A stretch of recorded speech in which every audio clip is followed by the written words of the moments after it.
What if the biggest upgrade to Oklahoma's offense this year isn't the quarterback, the receivers, or even the scheme? What if it's the mindset? Because Brent Venables says the blueprint is already proven, and now it's about applying it to an offense that has to get tougher, more physical, and a lot more consistent. Let's get into Sooner Intel.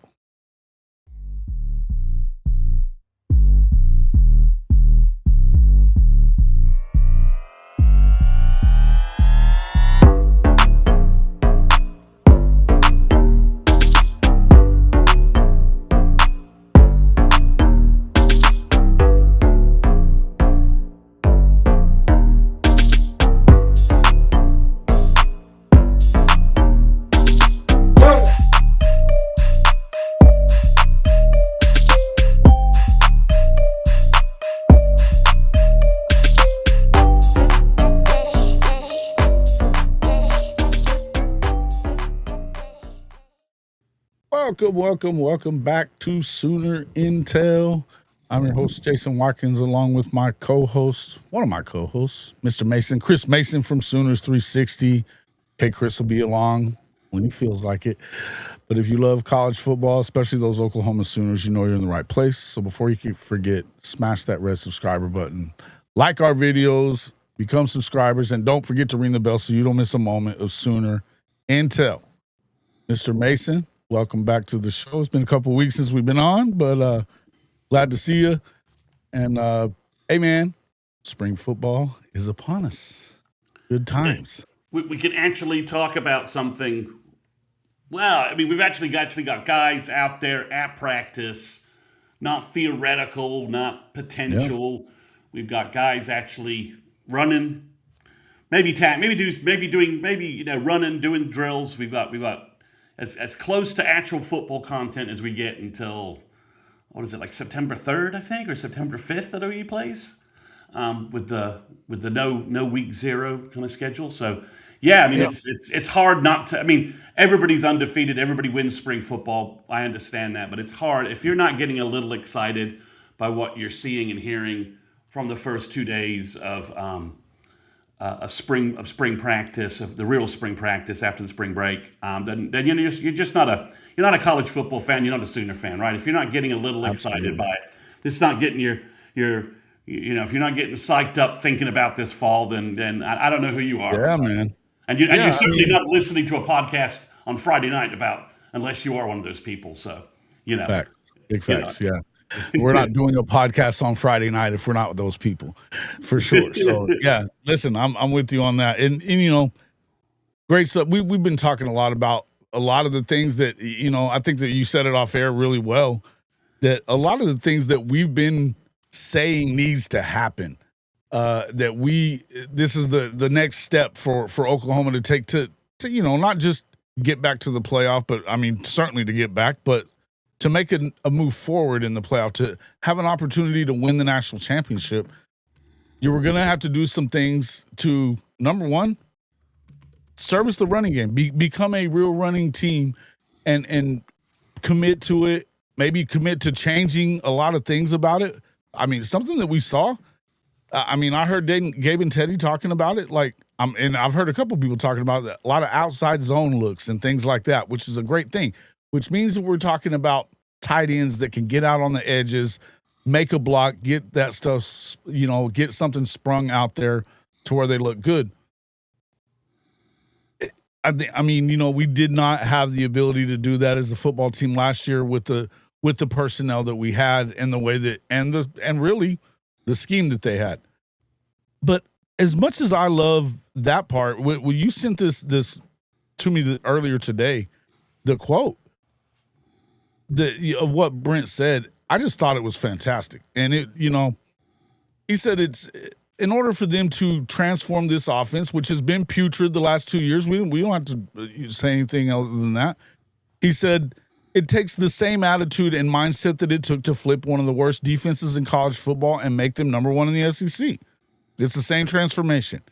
You're not going to do it by tricking anybody. You do it by having a hard edge, recruiting tough-minded guys, and getting great at fundamentals and technique.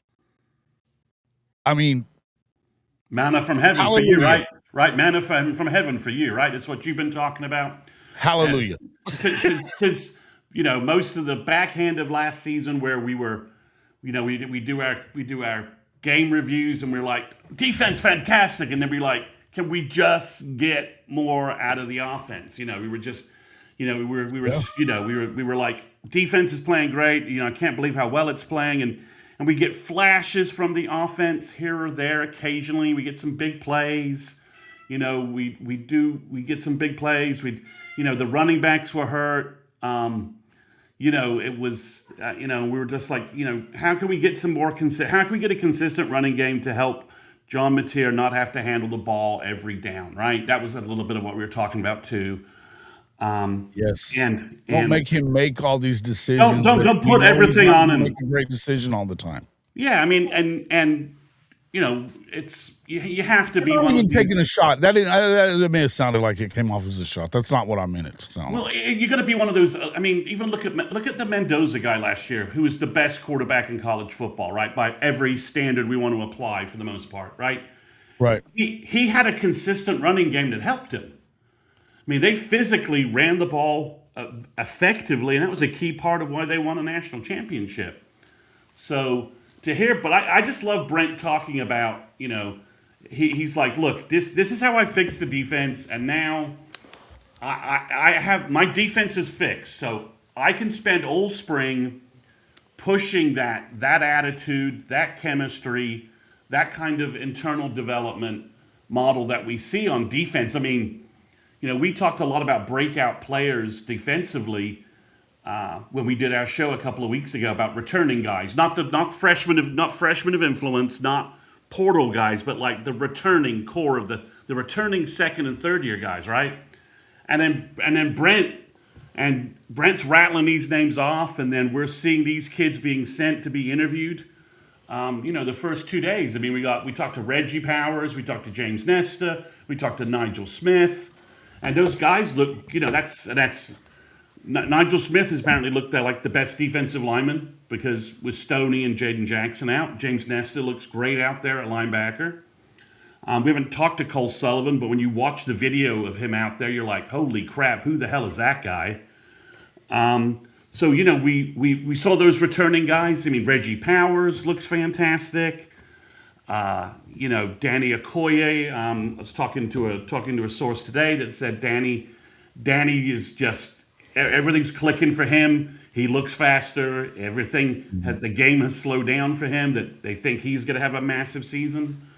And then you got Taylor Wine, who's basically the alpha in the room, who's basically saying, look, if you're not going to play 100%, I'm basically going to, to paraphrase, I'm going to kick your ass, and you're not going to play because there's lots of guys that are.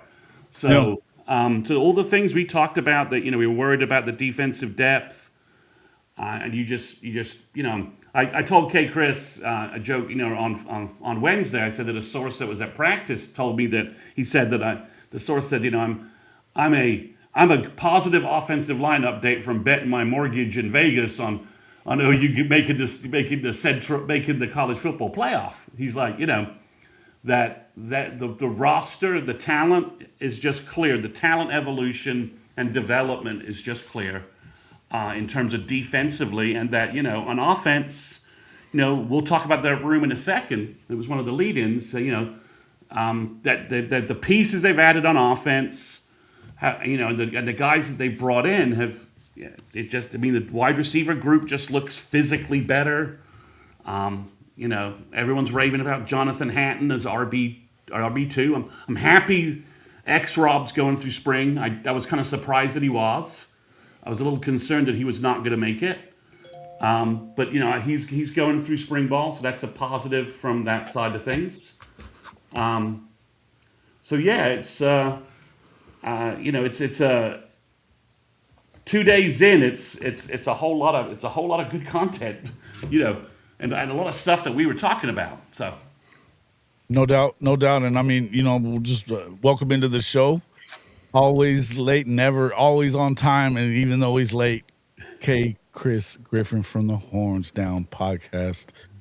Hey man, how you like it? What we're talking? Obviously, I don't know if you heard me say the quote that BV had said, but you read it, I'm sure, in the group chat. Talk about what that means. I think that as much as anything, it's a mindset change, and what we needed to see was more of that. And I think that that's kind of one of the things that you and I talked about. Leaving the stadium after the Alabama game, that you had an opportunity to show that you were the tougher team, and they just didn't do it.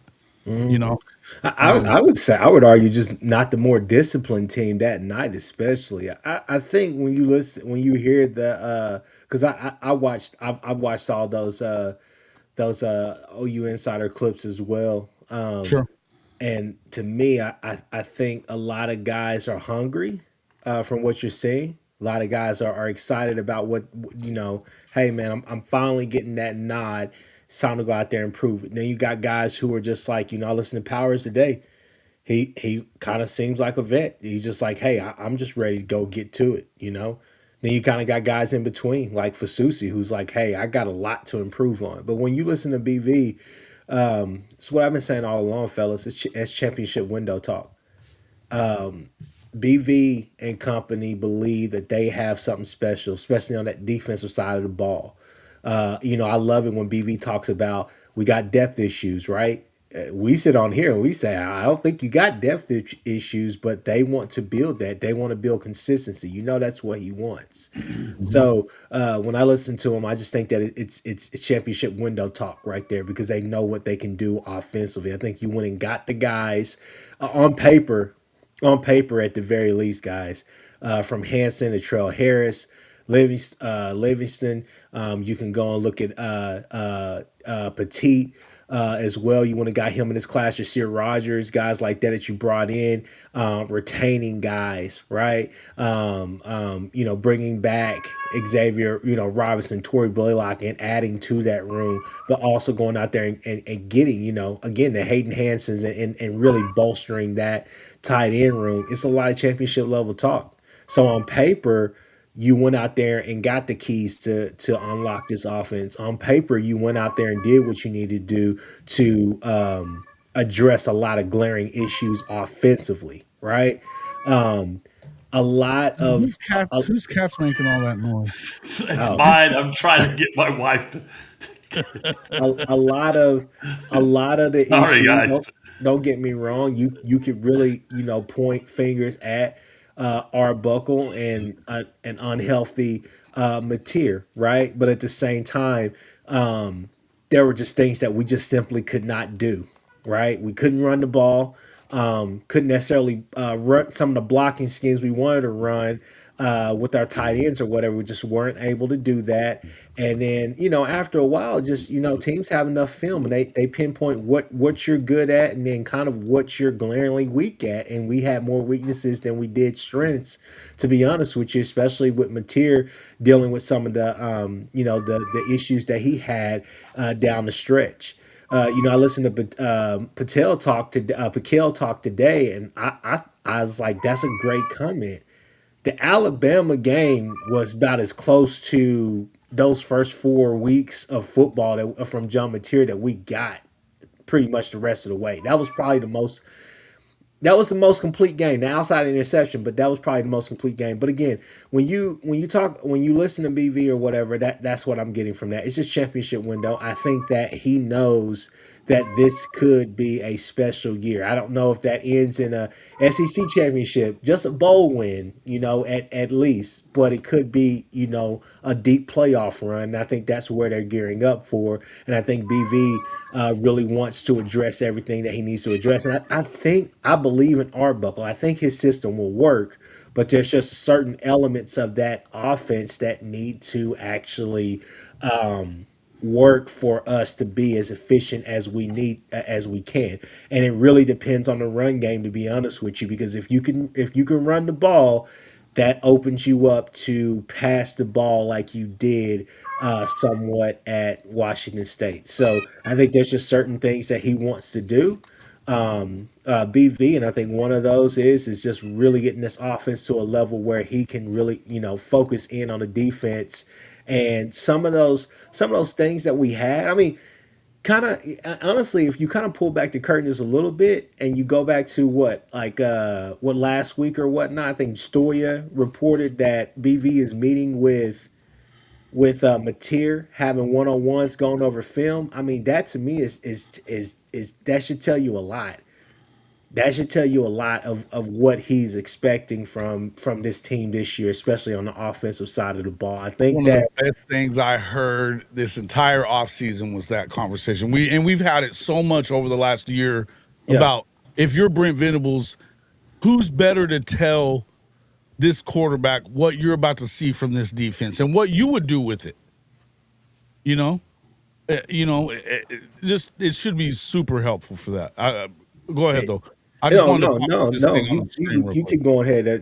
That's exactly what I was going to say. It should be extremely helpful, and I think it's important that you have that right there because, again, second year in the SEC, I think that it's only up from here because I don't think that you could really get any worse than kind of what it was at times last year. But I just think that better play calling, better scripts, better everything. There's a lot of different things that they can do, but you got a second chance at it. So let's see what you can do.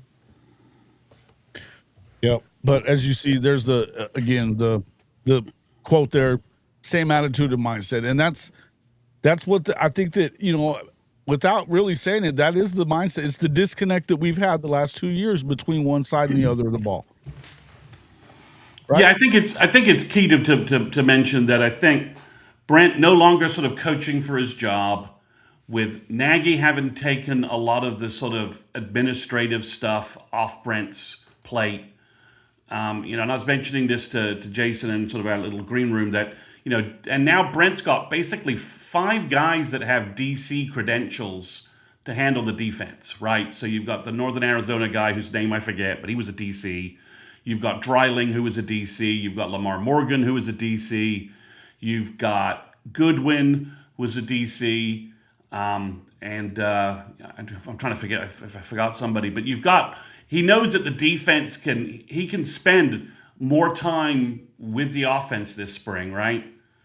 In terms of making sure the retooling is going how he wants, and this mindset's kind of getting installed because the defense is it's got a 2-year proven mindset. You've got as Kchris was saying, you got Taylor Wine and talking about being a veteran, and then you've got the young guys who are like I'm not sure. I don't think we have depth problems. I think we have depth opportunities for all of these second and third year guys who are chomping at the bit to get on the field after last year watching, certain players ahead of them. So I think Brent has all of that going for him. So now he's like, I think to a certain degree, he's like, okay, I'm going to apply all of sort of my sort of chemistry, culture, powers to the offense, right? I'm going to apply all of my defensive acumen to Mateer. I'm going to tell Mateer we're going to do like counter kung fu. Here's what you're doing. Here's what the defense sees, and that's why they pick the ball off. And this is what you should have seen. This is what you should have seen. And then I think we joked, we talked a lot about that. We hoped that they were going to retool the offense and that Arbuckle, Wilson were going to sit down and kind of come up with a different offensive look. And I think it's pretty obvious they hired DeLon McCullough to help put this in, that they brought in somebody who is a veteran running back coach who knows how to implement elite running games and has had all kinds of exposure to elite offensive coaches. You bring in that veteran guy to help you transform our running game. Especially everything we're hearing is that they're seeing a play that looks like it's going to be the bread and butter that wasn't, which is the outside zone or stretch zone, whatever you want to call it. But that requires it requires that you don't run an RPO set. It's getting out on the edges and hitting people and driving people off the football. And that tells you that, look, I think that the questions that we've all had is whether or not they were willing to implement to mandate that it get implemented, that we change the way that this thing is. And we've just had Brent detail it. I mean, he said it on the Oklahoma breakdown, with Gabe and Teddy that the run game was pathetic. And that Pathetic. he's pathetic. He didn't, he was. I mean, he's very pointed with his words. He's very pointed with his language about what needs to happen with the run game and what needs to happen with the, with the offense. And then Yeah, you but see, and you then also you, saw him on that show too. Not to interrupt, but just one of the things I wanted to highlight from that was he seemed like he was excited as he's ever been about his football team. yeah, that championship window that Kchris is talking about, that he identifies that he's, he knows that he's got guys like Taylor Wine, he's got Kip Lewis, he's got Stone and Jackson, which is probably the best D tackle duo, as long as they're healthy, the best defensive tackle duo in the country. He's got three cornerbacks that, he's got depth at cornerback, he's got depth at safety, and it's and he knows that he's got a championship defense, right? I just need a maybe he knows there's margins that they won games last year that they can't rely on this coming year. So they need to have more points on the board and need to have more 2-digit leads in the fourth quarter and win games going away than it is defense getting stops. Lean on these dudes. Lean on these dudes. Then the defense, relying on the defense to make one possession stops with a minute to go. Mm-hmm. It's about imposing your will, man, just like you do on the other side. That's what he said. Go ahead, Kchris. And there were times, again, I think with BV's been saying it all along. He said it last year when we were all getting ramped up for the season last year. He's like, man, I'm looking for those guys who are not just great one day, but those guys who are just consistent. I'm not necessarily looking for you to be all the way up here every single practice, every single game. I need somebody who's just constantly there in that area, right? And at times, I think you saw that from the offense here and there during the season. Late in that fourth quarter against Michigan, that was one of those games where you put together an 8-minute drive and basically killed the clock. South Carolina was another game. I think kind of those last 4 minutes of the or last however many minutes. Hold on, y'all. Those last however many minutes of the Auburn game as well. Those were minutes as well. I mean, it happened throughout the season. You just need more consistency. But like Stevie G said, I mean, it really depends on the offensive line. But I think you're going to get better offensive line play. You went out there, and I think you really got some guys. But listen to the breakdown. I mean, what's going to happen with Ozida? I think there are some really, really interesting battles. I thought we could, at this point in time, Chris Mason, I thought at this point in time that we could potentially say we know who our starters are going to be. I'm not necessarily sure right now. I think that it's kind of, you'll see guys go out there with the ones and all the rest of that stuff, but I still think that there's certain jobs up for grabs, especially on that right side of that offensive line. But again, I think it's there. Everything that you need is there. All the guys that you need is there, right? Just got to go do it. No doubt. No doubt. I mean, again, the mindset, right? It's the mindset. And look, let's talk about what we've been hearing. These tight ends that we've all been excited about look like they're legit, the real deal. They're going to be able to block. They're going to be able to help spring some of that stuff. People are in here talking about the offensive line. I think the offensive line is doing its thing, right? It's, you've got a second year for a bunch of young guys that are figuring it out, and they're, everything we've heard about what's been going on in the weight room and stuff for the off season so far has been fantastic.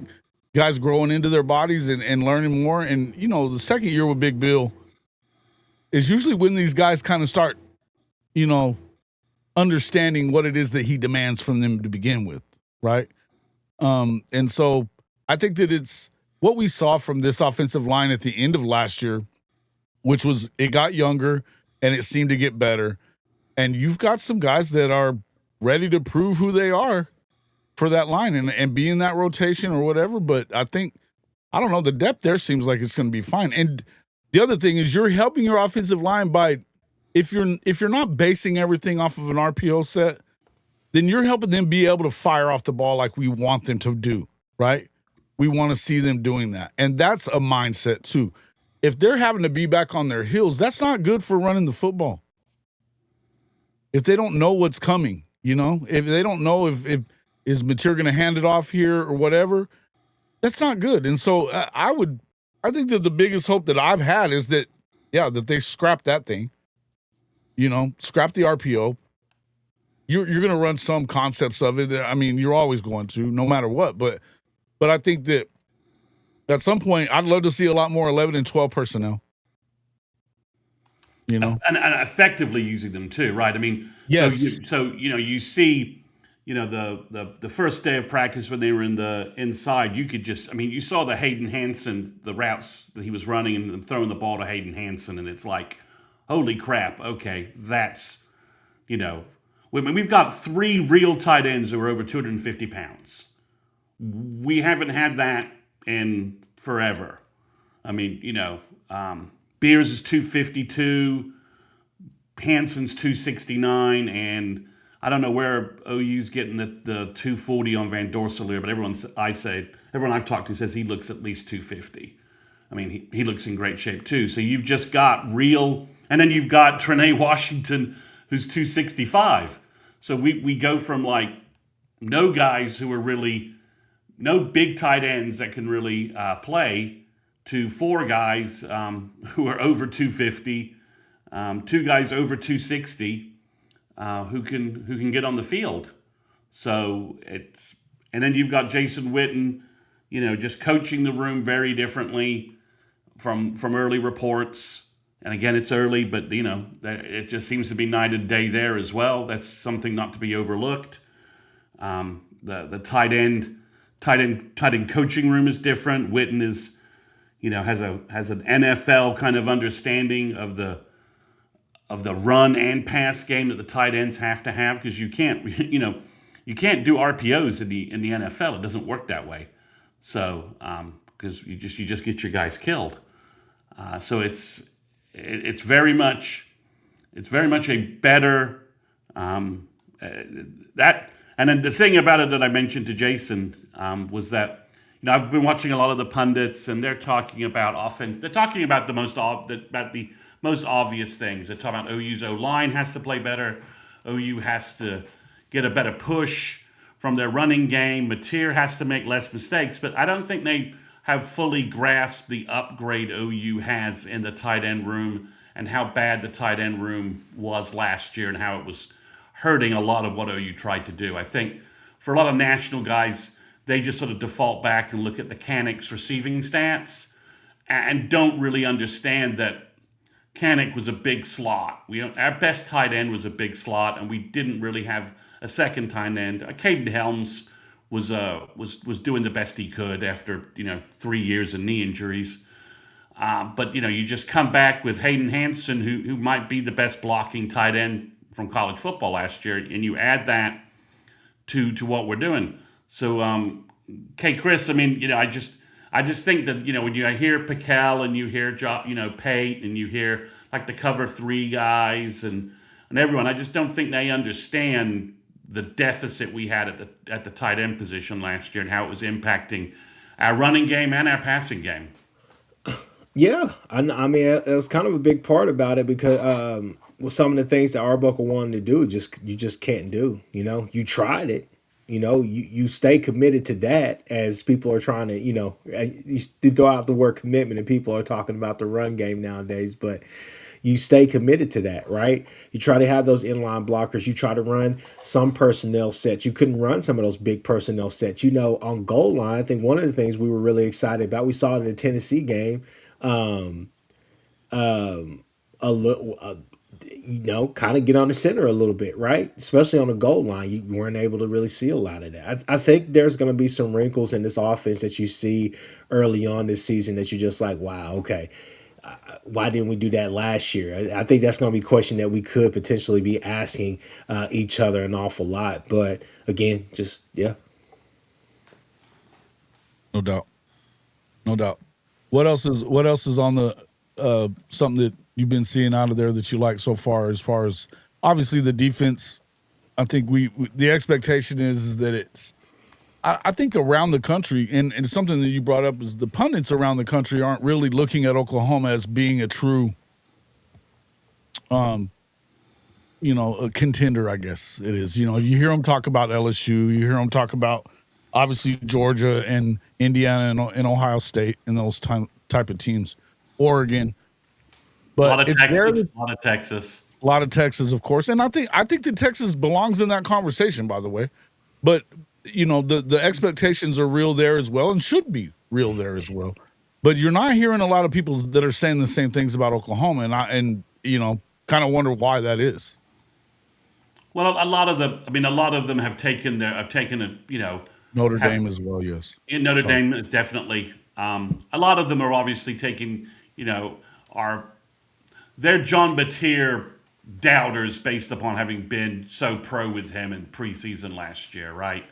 So they're feeling a little burned by that. They're not going to basically give John Mateer any props until they have a reason to, and the running game, and they'll just defer back to the stats stuff about our offense, which was bad. None of us are sitting here saying that we had an elite offense. We had an opportunistic offense during during a game stretch, for that 4-game stretch. But yeah, I think they're missing that. They're saying, well, we think the defense will be good again, and I think they're kind of missing Sooner for Life. For about like 2 days, Vegas had OU at 6.5 until they got pounded on it and moved it to 7.5, and it's still low, from most people's perspectives. I mean, I was listening to somebody talk about our win total, like, well, Florida, and they were kind of building up all of the well, you got to go play in the swamp, and I'm like. And we're going to play the swamp. They're going to go play in Athens. And I'm like, okay, I don't disagree that those are tough places to play at, but are they any tougher than Rocky Top and Tuscaloosa? I've been to a game at every place, and they're not. They just aren't. So from that perspective, so it was just a little funny. Like, oh, they're going to go to Michigan, and I'm like, yeah, that's a Michigan team that's rebuilding heavily. That I think sometimes, and they're talking about Florida, like, oh, well, Florida could be this powerhouse under Sumrall. I'm like, okay, I think sometimes, and this is a bigger theme I was talking with my brother last night, is that Cignetti's rebuild sort of has rebooted, has people convinced that like the quick 1-year turnaround is just what happens, as opposed to what we before that got used to, right? That I think the Cignetti thing's an outlier. This isn't, Michigan had a lot of turmoil and trauma in that program going on. Same thing at Florida. They've had a lot of turnover. They don't necessarily, those programs aren't necessarily just going to all of a sudden do the Cignetti 12-0, reboot just because Whittingham is a better coach than Sharon Moore, even though he wasn't exactly doing, the Utah showing the last 2 years has been a little uneven in the Big 12. Utah's screwed now. Utah's screwed now. Yeah, they didn't. That was not a smart move. Not a smart move. But yeah, I think it's interesting that I'm hearing a lot about the OU schedule is worse than last year. I'm like, okay, all right. We'll see. I mean, last year it was the worst. It was the best schedule in the country. Now it isn't as last year's schedule wasn't that difficult. So it'll be interesting. But definitely there's a sense that Mateer isn't going to, Mateer's not going to do it. He won't be a good quarterback unless OU fixes their running game, and that's pretty much what they're hanging their hat on. I think that's a fair statement. Yeah, I can see how you get there. Yeah. Yeah, I mean, and at the end of the day, it's good to see him throwing. And somebody said something about this yesterday, and I think it may have been Carey, but talking about the mechanics and stuff like that, and he's sick of hearing about it, and that it isn't just about mechanics and all that, and that a lot of guys throw sidearm. And I would tell you that I totally agree with that. The mechanics side that I need to see better from when it comes to John Mateer is get your feet underneath you a little bit. I don't care. Arm angles are arm angles. If you got your feet set, you're going to be more accurate, right? End of story. And then not taking it, not making the wrong decision in the RPO or even being put in the position to make a bad decision in the RPO, but making the right choices, not turning the football over. And these are things that should be able to be fixed. Now, whether or not you're going to fix his mechanics all the way, I doubt it. And to be quite honest with you, under fire, those things always seem to go back to what they were more times than not. At the end of the day, if you put him in a position to be successful, that he doesn't have to rely on just his own legs, then you win right there. You help him be a better football player at the end of the day. Now, Jason, my only counter to that, not necessarily even a counter, but just to kind of let me just point something out. I think like listening to his little presser that he had, you guys can hear me, right? Yeah, you're Okay. good. Listening to his presser, the reason why I'm key on it with him with switching up the arm ankle throwing over top or whatever is because it means he's healthy. Because that's exactly what he pointed out. Is like, yeah, He's going to hold the ball. Right. exactly. He can hold on to the football. To me, it's not necessarily the arm angles or any of that, and it's not necessary. I think for me, what it is stay in the pocket. I think that was the thing last season. I think if we could get that trust between those two, where he can stay in the pocket, because again, guys, we're not too far removed from watching those highlights again of him up there at Washington State, to where you're like, hey, you played behind the worst offensive line. You stood in there, took some shots, but you delivered some balls to guys. So again, Mateer can do that, but I think that with actual help, this is the best weapons that he's had. I was talking to my uncle the other day, and he definitely was like, a healthy Mateer, he will be fine. He's like, he has to stay healthy, has to stay in the pocket. In order to stay healthy, you got to stay in the pocket. These things go hand in hand, though. That's the biggest part. And that's the biggest part of it, and that's what has to help. Obviously, what you're saying as well, sprinkle that on top in the RPO concepts, making the right decisions. But I think that. If we're just being honest, I hate to say it because we're all big fans of those guys, but Keontae got hurt and was dealing with injuries, and Giovanni came in with injuries during the season. Obviously, he was healthy coming here, but still, it just never really, he never really kind of got his. He finally got his legs under him, but it just wasn't the same as what could have been, right? So wish him all the luck at Cincinnati, but at the same time, like, when you're missing those pieces and different things like that, and those guys that you built that trust with, especially with how tight we kept that rotation last year, that's an issue as well. So it's a lot of variables, a lot of parts that go into it. But to your point, Chris Mason, I think the thing is honestly what Jason's been talking about for the longest, what a lot of people have been talking about for the longest. I think the reason why Vegas or FanDuel or whatever you want to say may be a little bit low on us is simply because, hey, 6-6, 10-3, 6-6, 10-3. This is the year. That's an action number, though. You know that you're going to get. That was an immediate. And they weren't. Oklahoma wasn't the only action number there. Look at Ole Miss. Ole Miss was. They had them at 7.5 as well. Still do, I think. Yeah. This is a team that won 13 games last year and is bringing back their quarterback, which, by the way, became official today. The Mississippi Supreme Court denied the appeal by the NCAA, so he will be back this season. So we should bring him. We should. So it's good that we might have Owen Heineke back if Ole Miss gets to. It's a very good opportunity to do it. Look, we haven't seen the NCAA win many of these. No, and so I At the end of the day, I don't know that it's going to be a whole lot. The problem is, as we talked about before, the difference is he's trying to get. Chambliss was trying to get them to uphold their rules of a medical red shirt. Heineke's trying to get them to change a rule. It's different. Yeah, we'll see. But I do think doesn't mean that they won't win. But I'm just saying, Yeah, the inconsistency. We talked a little bit about this. The inconsistency. Kchris and I did.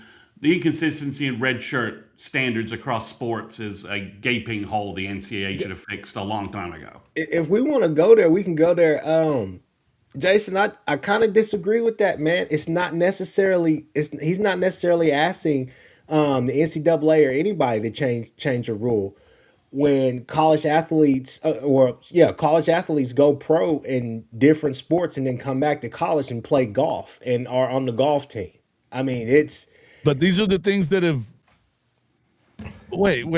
go to pro and come back and be on the golf team. Who? there are plenty of college athletes that are going pro in different sports, coming back, playing, getting eligibility to play in this sport and that sport, who have played college basketball for 4 years or college football for this or whatever. They go and play in a different sport and they go back and they play Okay. golf or some other sport or whatever they want to do. They go Well, back. the big one is the The big other one. part would be they don't have a red shirt though. If for that, there's no red shirt, and according to the rules as I've read them, you get 4 years to play 5 or whatever it is that you get 4 years to play 5, and there is no red shirt for there is no such thing as a red shirt season if you play in lacrosse. So if you play 1 minute, it doesn't matter that it was 15 minutes. It's 1 minute. It doesn't matter. It's interesting. So I still think it sucks. I'm not saying that I agree with it. I'm just saying the point is I don't know that. I'm just trying to prepare people for that. It may not be the same. It's not the same argument. I got you, but when you look at Chambliss thing, Chambliss, like from everything that I've read, everything I've looked up on his really turned the head from hey, this illness to the red shirt to just the fact that, hey, you guys are limiting benefits because, hey, I have this contract. I'm not going to be able to, if I go pro or whatever the case may be, it's not the same thing as what I'm going to see at Ole Miss. The EA Sports cover, different things like that. That was an issue. But when you look at the Heineke, it's really interesting. I know a lot of people have already talked about it, but the timing is really key in this because you put the NCAA in a really peculiar situation. I would agree with that a lot. You had the COVID year, you had injuries, you had the 3 games that he played, you had the lack of a red shirt, wasn't told about a red shirt, all these things that he is putting in his argument. Again, Jason, like I've said to you before, and honestly, I kind of backtracked just a little bit on what I said, mainly because the NCAA is in quite a predicament. Everybody wants to talk about the timing, but let's talk about also the fact that you don't necessarily have the subpoena power to get those witnesses if they don't want to talk, right? You need the coach of that lacrosse team. I don't know if he's still there or if he's not, right? He doesn't have to talk to you guys. If the NCAA calls upon him, there's nothing they can do because he's in Ohio, he's not in Oklahoma. Get what I'm saying? So the fact of the matter is you can't call somebody from a different state. So you're going in there ill-prepared anyways. Also, if you think about the Chambliss situation, limiting benefits or whatnot, same thing. You can apply that to this situation here with Owen Heineke for the simple fact that, hey, if I get picked 5th or 6th round instead of the 4th round, that changes kind of the money scenario. That changes a lot of different things. And I'm being, that's limiting my benefits of being a college football player of what I could do. So there's a lot of arguments that it's different. Don't get me wrong. You're right. It's different in a sense, but there are some elements of both cases that can be applied together. Also, with Chambliss, I didn't realize this, but Chambliss attorneys are saying their precedent was already set way before they even tried something like this with some West Virginia running back. So, I mean, there are tons of cases out there. That's the reason why I gave you the example of there are tons of college athletes that go pro in a different sport, come back to college and play something totally different so they can finish out their degree or whatever the case may be, or pursue something else or whatever, or just doing something for leisure, right? But yeah, I kind of remember that from happening whenever I was in school. Yeah, I would bring up like J.R. Smith, but J.R. Smith didn't go to college. J.R. Smith was straight out of high school, though, who right? have done stuff like that, and they just go do like something random, rowing or whatever the case may be. But Well, JR's a stud at golf too. He yeah, could be, that's what I'm saying. But yeah. but no, I mean, like there are some things that you could do, but I think the timing element is really is really interesting because again, Sure. you already have said because you've been there at the Chambliss hearing, you just felt like the NCAA showed up and then put up a fight. They chose to fight this out in pleadings on paper, and that just was never going to win them anything, not in the public in the court of public opinion or in actual court. So it's kind of the same thing here. Depends on which court of public opinion, because a lot of public opinion is that this isn't good for college sports, that these It's guys are getting to stay longer, and to some extent I could understand that. But I think somebody said this last week, is I don't really care about this, going longer, and it's hurting this and that. This has been going on for a long time, and they're staying around longer as it is. the issue. So I'll say this right here. On one hand, it's bad because it's precedent now, but on the other hand, if you're not going to stop it, then I'm not going to sit here and bitch about it. Get what I'm saying? Um, on another end, I would just say that all of this, honestly, if we're just being totally real, the problem was something that was out of all of our control, and that was COVID. When you gave everybody a chance to have that extra year of eligibility because of COVID, this is kind of a hangover effect of that. Right. We're finally in the years where all that stuff is kind of weeding out, but it's a hangover effect that seems to be lingering, and these are the He's got a byproducts of 30-year-old that's going. I don't remember where he's at. I want to say it's Utah or something like that. But some receiver that had played, and I believe he played baseball, but yeah. he's back now playing college football as I think he's a sophomore or some shit. 30 years old. Yeah. Well, I mean, Chris Wenke was 28 when he and He went to baseball, but he didn't I play mean, every college. BYU player is probably like at least yeah. 35. But You want to throw up this question when somebody was asking me why go ahead.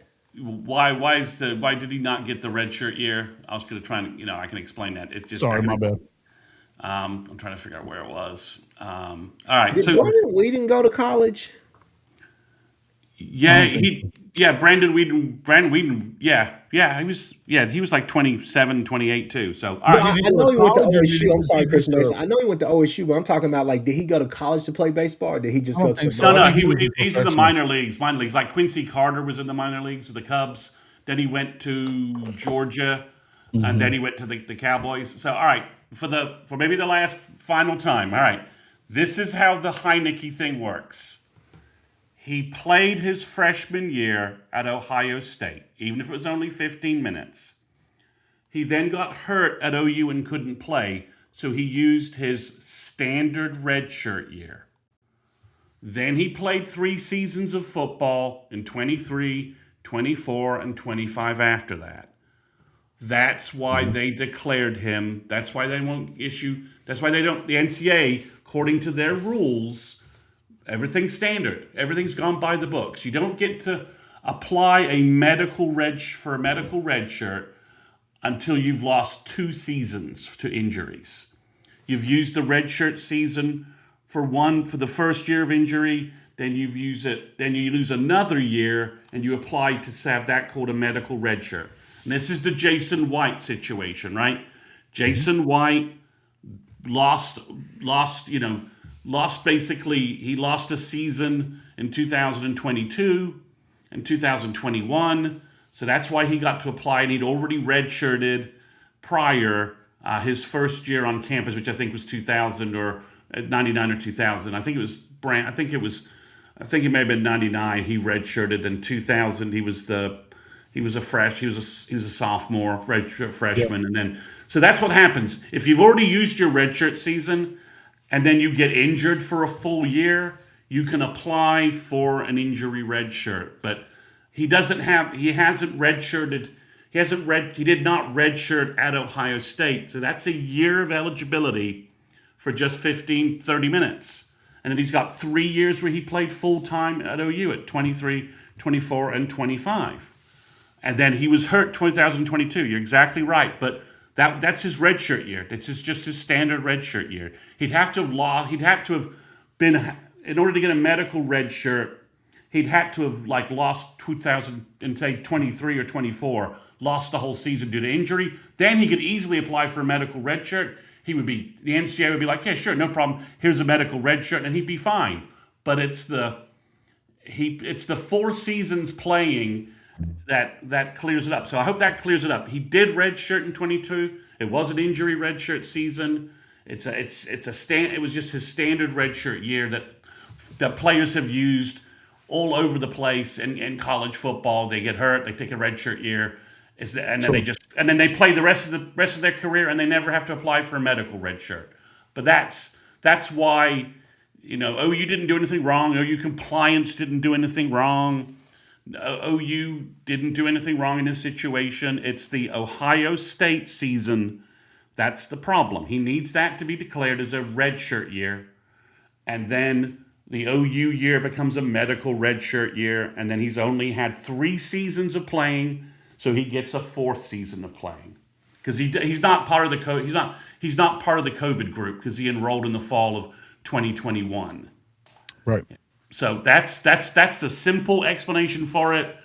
That's how it happened. If you don't understand anything about that, ask another question. But that's why OU has to get him another year. So it's very simple. It feels like it feels like they weren't going to really reach out for that unless they knew that it was pretty favorable. Does that seem like that's right to you, Kchris, as far as what's going on with Heineke? I think the timing and all that stuff is interesting because it seemed like it faded, and then obviously Nagy came out with his comments, and that got everybody all riled up again. But there's a method for the madness, and I think that this may have been kind of in the plans and the fold. So I mean, we just kind of have to see. I don't think anything was steering them away necessarily, mainly because I think that there hasn't necessarily been a case that would scare you away from at least trying to put forth the argument, right? You allowed him to go through everything that he needed to. I think that plays into a part of the timing with the Senior Bowl, Sure. Combine, Pro Day. So you let him do all those different things, put all that stuff out there to give that kid options, right? And I'll be honest with you, I think that the Aguilar, that's the one rare win that nobody's talking about for the NCAA. But I then think his argument was a little different, though, right? It was He needed 2 seasons of JUCO completely wiped out. yeah, And Jason, we know Pavia won that, but that argument wasn't going to fly again. Jason, I think that me and you could definitely argue all day, not against each other, but for the simple fact that, yeah. or excuse me, I think we can agree on. I don't know if Aguilar really pressed it enough. I think that he just I don't wanted think to. He just took a shot in the dark and said, "Hey, if it works, it works. If not, I'm gonna make a team somehow." Aguilar is talented. sure. And I think that he could make a roster. He's definitely a value pick, a day 3 guy that I think that you Sure. could get and put on a I would roster agree. and hide him out for quite a while, right? Yeah. But I don't necessarily know if they pressed it enough because it seems like if you press the right buttons or if you press it enough and get it hung up, you can go. But at the same time, maybe there was just a natural maturation of things, and they decided before any of that started that, hey, we're going to give this one good shot, and if this doesn't work, we go. But arguments are a little bit different, but they were I think able to he was weed that arguing out. for I think he was one of the arguments that he was making, and that the judge kind of countered on it, that that it would be detrimental to college football or to the game or to the fans even. He was trying to argue that part, and it was like, no, the judge kind of went, I don't agree with that because the fans are tired of seeing the way things are and so many of these things. But I think you're right. I think that's an arguable. I mean, the judge decided that, but it almost seemed like it was. And he was asking for like an 8th year. Yeah. Aguilar has basically had like 2 years in JUCO, 2 years at somewhere else, and then like another Appalachian two. State. Well, there's a couple more years somewhere else, and then a couple of years at App State, and then he wants 2 years at Tennessee. So it's like you played, and he's played in these seasons. It's not like this is a Sure. this was a situation where, the Chambliss situation where, okay, well, he didn't play that year, so we'll have our opinions of how legit that argument is, but he didn't play that year, so from that perspective. So, but it's Aguilar. It's like well, just ignore the fact I played these 2 seasons somewhere else and give me some more eligibility. And I think the judge was like, did you not play here? Well, yeah, I did. So you're asking me to wipe out the fact that you played. You knew that this was impacting your eligibility, right? Well, yeah. Okay. Well, so the Aguilar thing was kind of ridiculous from that aspect. Yeah. But I think, as opposed to Chambliss, who's basically just saying, well, lots of guys get, have redshirt years and medical redshirt years and get to play 4 years. That's basically what he's saying. Whereas Aguilar's like, well, and that was the argument that I was making. It's like, this is usually with Chambliss, it feels like it's a rubber stamp most of the time. So why they decided to fight him on it is still, I don't really understand it. You know what I mean? I feel like they used the wrong arguments and lost because he was making the So I do wonder if this lawsuit was a little bit predicated on Heineke's folks talking to the NCAA and saying, look, if you don't, you need to give us a waiver. This isn't a big deal. This isn't a big issue. This isn't the hill you want to. This isn't the public hill you want to be fighting on. This isn't a big deal. It's basically you calling on 15 minutes of football, 15 minutes of lacrosse, a redshirt season. This isn't a huge deal. Can we just get a waiver and can we just can we agree? Can you just say that we're eligible? Say a ruling saying in the best interest of the game and in the best interest of student athlete rights. We're just going to give Owen Hine. I mean, I think they were pushing the NCAA to do the right thing, and the NCAA was giving an indication. Dug in on. That's the other part that makes me feel like they're always going to lose, is because they're dug in on stuff that they shouldn't be dug in on, and they're not dug in on things that you would think that they might be. Yeah, they should be taking. I mean, they did dig in on the silliness of that Alabama guy trying to come back and play college basketball after he played NBA games. Cool. And NBA games. But you're right, Jason. For the most part, this is not a hill they should be fighting on. They should just issue a waiver and move on and just say, this is unique circumstances. At some point, you look worse and worse, right? I mean, and get some good PR, right? Like, this is an easy win. Like, we're gonna give Owen Heineke a waiver in terms of the ongoing support of student athletes' rights, which is our fundamental purpose and goal, right?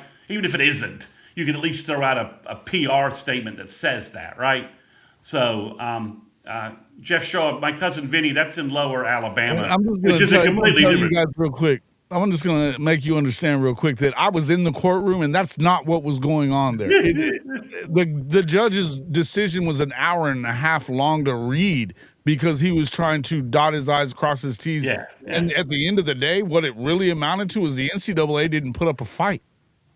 Right. They just but they're fighting. They're faux fighting, right? They appear to be putting up a fight, but not putting up a fight, right? So. Right. It's almost the reason that Aguilar lost. He had not a strong enough chance of winning the case on the merits. So, which is to say that he, which is usually the big dog in these injunction fights. This is the. I'm reading somebody's summary of it. He agreed that the NCAA's rule counting junior college years violated Tennessee law, but the court found that his proof focused mostly on his own lost NIL money, not a broader harmful effect on Tennessee trade, commerce, or consumers. That was the point I was talking about with like fans. Yeah. The court had also concluded that trade practices law likely could not be used to police nationwide NCAA eligibility affecting interstate commerce, and that Tennessee's NIL statute does not give private parties the right to get this kind of injunction. So he essentially he didn't appear to accept that Aguilar faced real harm by losing a season and potentially millions in NIL. Well, I don't know about all that, but yeah. So I mean, we'll see. I think Owen stands a good chance of winning, and I think based upon the Mississippi ruling, I could see the NCAA just moving on and not doing it, and not appealing it to the Oklahoma Supreme Court, who may not rule on it until January, so it may be completely irrelevant. Hey, one thing that I just thought of. I was looking at Trojan Fights. His comment. He was like, "Didn't he attend the Senior Bowl too, along with Pro Day and Combine?" I'm not for certain on those. So legit asking. So, yeah, Trinidad no, did he not. did. He went to all three of those. My Who did? my Heineke thought did, of, right? huh? Heineke, is that who we're Yeah, talking about? Heineke. So Yeah. my thought about this is that here's something else that nobody's thinking about either.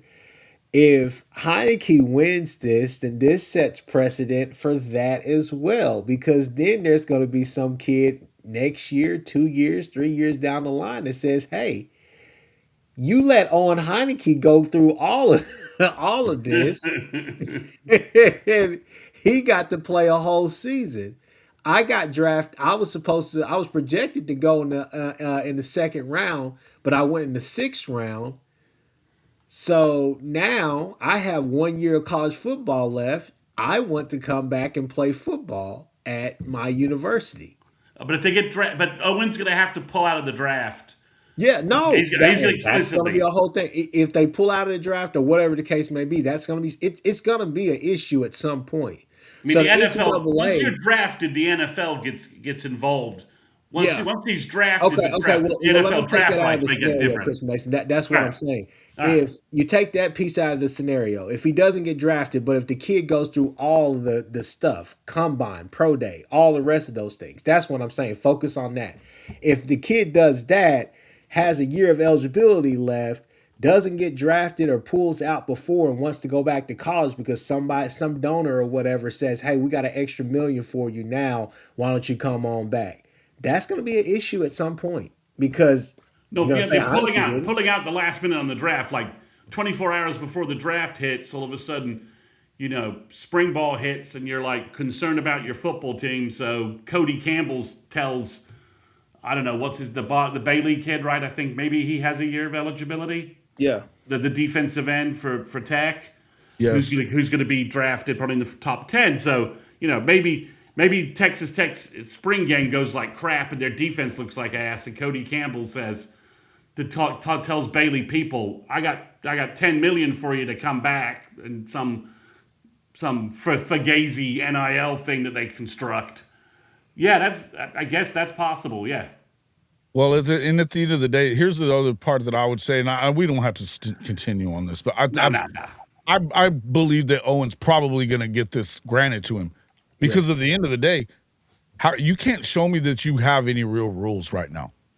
And part of it is because of the fact of, as I've said 1,000 times, and I'll continue to say it, is when none of the rules that are being applied have been voted on or even discussed with the players that are going by the rules, and whether it be money or transferability and all that other stuff, when it's all one-sided, these judges are never going to stay they're not going to continue to allow the NCAA to do this. I think the precedent has been set at the Supreme Court level that it's not okay for you to screw these kids over like that anymore. They made it clear. You don't have antitrust exemption. Stop acting That's like right. you do. You That's need to. the biggest part. You get antitrust if you just had a collective bargaining. Well, you'd be like the pro sports, right? Because then a judge would be like, "Did you agree to be part? Did you see the CBA? Did you sign? Did you see the negotiated agreement?" Correct. Yes. It's like rookies trying to argue with the NFL CBA, right? And none of them. I want to make more money than the NFL. None of them are going to court and suing for more money than the NFL rookie salary cap provides them with rookie scale, because the judge will say, there's a collective bargaining agreement here. If you want to change this rule, change it inside your union. Yeah. You can't get. You're not getting any relief here because there's a good faith negotiated contract. We're not breaking it just because you want to. So you're right. It's I was talking about the Supreme Court of the United States. That was the ruling, and it was old. NIL. That was what started NIL. And they lost. They went over. I mean, 0 for 9. Up and down the varying intellectual beliefs on the Supreme Court. I'm not getting into any discussion of that whatsoever. Pro, con, whatever. But you're right. I mean, they have varying beliefs. Varying beliefs. They vote differently on a whole bunch of damn stuff, and they went 9-0. I'm like, okay. I don't know how you didn't see that decision and immediately get a CBA discussion going. Like, okay, we need to have a CBA, and they don't. And it's they flat out do not want to make them employees. And it's ridiculous considering how much they're paying them now. It's like, it's like, I don't know. It's silly, but but I think we've killed that dead horse topic. Yes, we have. So first week of spring, first couple of days of spring practice. My biggest, let's just do some final takeaways. My big takeaway would be, Brent's comments about Amani Choice and and E.T. Thomas are very clear that he's sort of saying to Emmett Jones and Arbuckle, play the damn kids. He's brought them up 3 times. They've been in interviews. It's clear that Brent's saying there was a reason not to play him last year. There's no reason that they should not be playing this year, that our rotation at wide receiver should not be bigger. That's one thing we've been harping on in this offseason as well, that we want to see Emmett Jones and Arbuckle play more wide receivers. And you can tell Brent's very deliberate in who he mentions and players he mentions. And he's mentioning that E.T. and Manny Choice need to play. And Jermichael Carter. He's talked up Jermichael Carter as well. He's like, these guys need to play. They should be playing. I'm mentioning this because I'm going to be watching the offense, and I'm going to be watching what's going on offense and making sure these guys get on the field. That's my other than everything else. That's my one takeaway. I think it's a huge takeaway too. Because we've talked about that the rotation really was not a rotation last year. There just wasn't one. And so you probably Lewis got hurt, and again, we had a problem with guys, nobody else stepping up for a couple of games. Right. But these guys aren't coming in, and you're not putting them in the game to get an opportunity. And if somebody's not stepping up, why are they not playing? Why? It didn't make a lot of sense to me either. But I mean, I'll tell you that, look, I wanted to see Deion Burks play as well as everybody else wanted to see him play really well. He really never did until the last parts of the season last year. He caught a couple of touchdowns, and aside from that, what did we get out of it? I mean, what did you miss by taking him out in the middle part of the year? I don't know. That's the thing, guys, and I'm really excited about is that I feel like with the wide receivers we have, most of these wide receivers, I mean, I think Trell Harris is like 6'6", but 200 pounds. Bigger targets that you're throwing to, not only, for the screens and, some of the little quick plays that you want to run. I mean, outside of Satania, obviously, but Satania, I think he has that speed that translates. Not to say that that Deion Burks, obviously, his 40 time will definitely disagree with what I'm saying. But if you go back to that Missouri game and you look at what they were trying to do that game, push the ball down the field, for whatever reason, I mean, don't get me wrong, he had guys beat a couple of times, but there were times where those were just kind of 50-50 jump balls. But you're throwing it to a 5'9", a 5'9" guy. Let's just call it what it is. I think bigger targets on the outside, a Manny Choice, a Parker Livingston, a Trell Harris, guys like that. Because Trell Harris, if you watch his film, anytime you turn on any film with Trell Harris, all you say is yak, yak, yak. That's what he does. Yards after catch. That's the type of player he is. But you have some guys who have big play capability on this team. So I think that if you take that game plan, that aggressiveness, you saw that against Missouri. You saw it a lot, honestly, against LSU as well. Middle of the field, they attacked the middle of the field so many times. It's there, but you got to have guys. But if we can actually get into a rotation and build that, and that's the interesting part. I screamed at Jason so many times last year and said, "Hey, Arbuckle builds his offense around the personnel he has, this and that or whatever. It's time to put up or shut up. He has to do it this year." And I think that he has a bunch of guys. Chris Mason has talked at a high chip about all these guys from Trail Harris all the way down to Jasir Rogers. So, I mean, we got guys in that wide receiver room. We got to see him. We got to give him more weapons, fresh bodies, and keep it churning, keep it going. Absolutely. And if you're getting locked in on one guy because you paid him and stuff, that's not the way to win anyway. No. And I do think, we've mentioned it a couple of times, and it's going to be frustrating because we all are none of us are going to be surprised if Deion Burks has a big NFL career at slot, right? As a slot receiver. Right. Yeah, and that's the problem, right? We had two slot guys and didn't have enough creativity with everything else going wrong on offense, right? No running game, offensive line changes, hurt quarterback, no tight ends. We weren't able to really, they weren't able to figure out how to get Burks and Satania on the field together and make it work. It just didn't work. We now have Trail Harris, as you said, he's 6 foot, 200 pounds. You've got Parker Livingston, who's 6'4", 6'3", 6'4", 190, 200. You've got Manny Choice, who's 6'5", 210. You've got Jaden Petit, who's 6'4", 220. And even E.T. You still got Ivan Carry-On, who's 6'6". And you've got E.T., who's 6'1", 195. Maybe he's 200 at this point. He looks like he's chiseled out of granite. You just have you have enough variety in the defense, in the group, in the wide receiver group, that you can put different bodies out there, different complementary matchups. Jasir Rogers, you can sub Satania and play Jasir Rogers at the slot. That kid's going to be deadly there. So you've got the position, you've got the positional depth and variety that would allow you to attack in a different way than you did last year. When you add all the other pieces in there too, it makes a difference, right? All of a sudden, you've got 3 targets. You've got a real blocking tight end, who can handle a defensive end and give you extra time to give Batir that extra second, stay in the pocket, read the field, find the open guy. I mean, that's why it was. Brent's being very deliberate about the guys he mentioned, right? Run the football, and if you run the football, all of these things open up because you can be on the field longer, and you can, it. You have more reps, so you can rotate guys in. And on top of that, you start.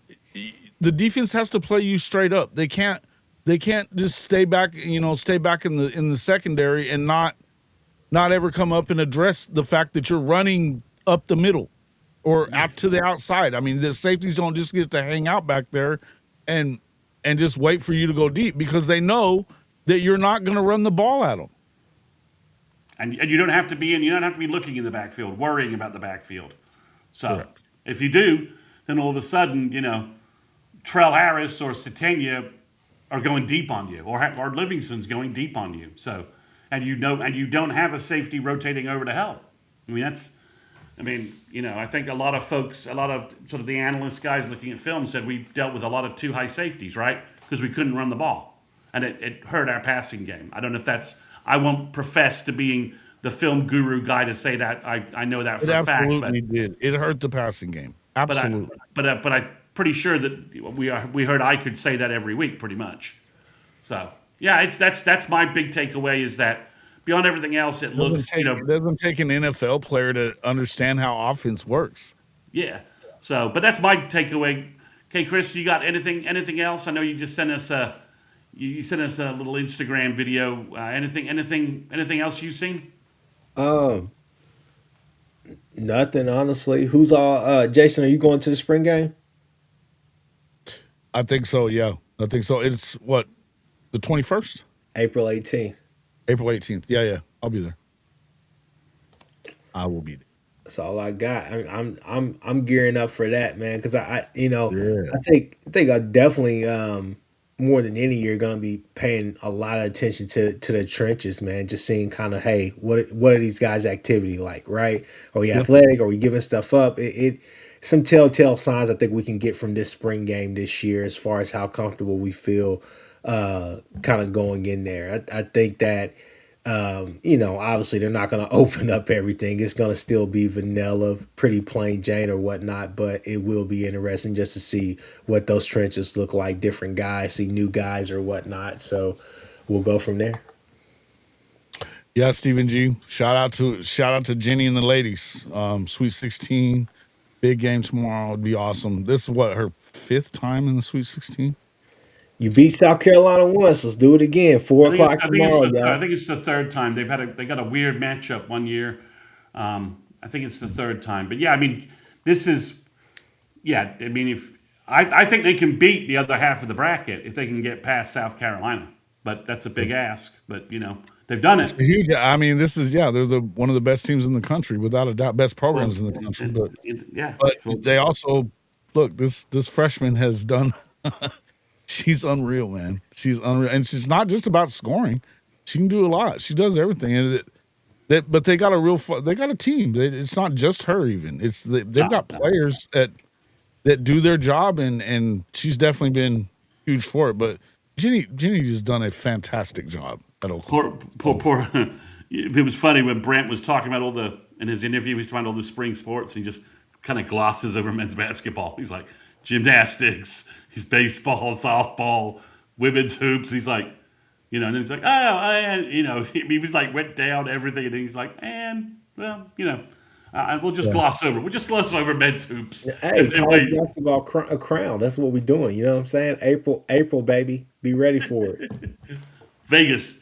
Well, hey, yeah, I'm good on the rest of it, man. I hope everybody enjoyed the show tonight. Just let us know what you think about, what do you think has been drop it in the comments. Let us know what you think has been the biggest early takeaway revelation, or what do you think has been the biggest thing for you about this early spring practice time, and what do you see moving forward? Obviously, we'll be talking about plenty of this moving forward, guys. Plenty.